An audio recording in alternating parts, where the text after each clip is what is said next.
સુરતમાંથી આ સમયે એક મહત્વપૂર્ણ રાજકીય સમાચાર સામે આવી રહ્યા છે। વોર્ડ નંબર 28માં અપક્ષ ઉમેદવારે પોતાની દાવેદારી પરત ખેંચી લીધી છે। સુરત વોર્ડ નંબર 28માં અપક્ષ તરીકે ઉમેદવારી નોંધાવનાર સમીર મુનીર પઠાણે પોતાનું ફોર્મ પરત ખેંચ્યું છે। સમીર પઠાણે સ્વયંભૂ રીતે પોતાની દાવેદારી પાછી ખેંચવાનો નિર્ણય લીધો છે।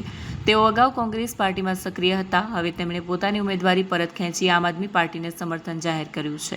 આ નિર્ણયથી વોર્ડ નંબર 28ની રાજકીય સમીકરણોમાં બદલાવ આવવાની શક્યતા વ્યક્ત કરવામાં આવી રહી છે।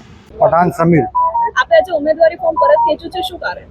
અમે એટલા માટે ફોર્મ રિટર્ન ખેંચ્યું છું કે અમને એમ લાગતું હતું કે બીજી કઈ પાર્ટી સારી હોય તો આપણે એને હાથે વાત કરીએ, પણ અમારી એમ વિચાર કરીએ છીએ અમે લોકો બધા મળીને, અમારે આગેવાન છે, બધા અમારા ફ્રેન્ડ છે, એમનો વિચારનું એવું છે કે આમ આદમી પાર્ટીને સપોર્ટ કરીએ। આમ આદમી પાર્ટીને સપોર્ટ કરવાનું મુખ્ય કારણ શું છે? મુખ્ય કારણ એવું છે કે અમે 10 વર્ષથી કોંગ્રેસમાં હતા, બરોબર, તો એમાં અમારા કંઈ આવતું જ નથી, બરોબર।